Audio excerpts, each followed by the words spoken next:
मोठी बातमी समोरते पुण्यात विश्रामबाग परिसरात एका तरुणीने आत्महत्या केल्याची माहिती आहे। 9व्या मजल्यावरून उडी घेत या तरुणीने आत्महत्या केली आहे। विश्रामबाग पोलीस स्टेशनच्या हद्दीत आत्महत्या केल्याची माहिती असून आत्महत्येचं कारण मात्र अद्याप अस्पष्ट आहे। पोलीस घटनास्थळी दाखल झालेत।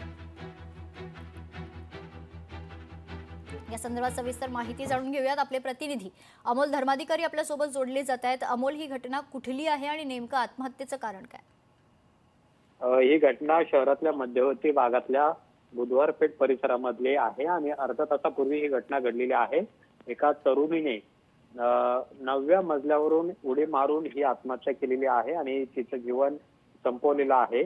सध्या पोलीस या घटनास्थळी पोहोचलेले आहेत आणि नेमकं या तरुणीने आत्महत्या का केलेली आहे ते कारण मात्र समजू शकलेलं नाहीये, पण पोलिसांचा तपास सध्या सुरू झालेला आहे। पण मध्यवर्ती भागामध्ये ही सगळी घटना घडलेली आहे। संबंधित तरुणी ही कोणत्या ताणतणावात होती का, नेमकं सुसाईड करण्यामागचं कारण काय आहे याचा तपास आहे तो सध्या पोलिसांकडून घेतला जातोय। विश्रामबाग पोलीस स्टेशनचे अधिकारी आहेत ते सध्या घटनास्थळी पोहोचलेले आहेत, पण काही वेळापूर्वीच या तरुणीने 9व्या मजल्यावरून उडी मारून तिचं जीवन संपवल्याची धक्कादायक घटना आहे। ते पुण्यातल्या बुधवार पेठ परिसरामध्ये घडलेली आहे। निश्चित धन्यवाद अमोल, आपण दिलेल्या सविस्तर माहितीसाठी।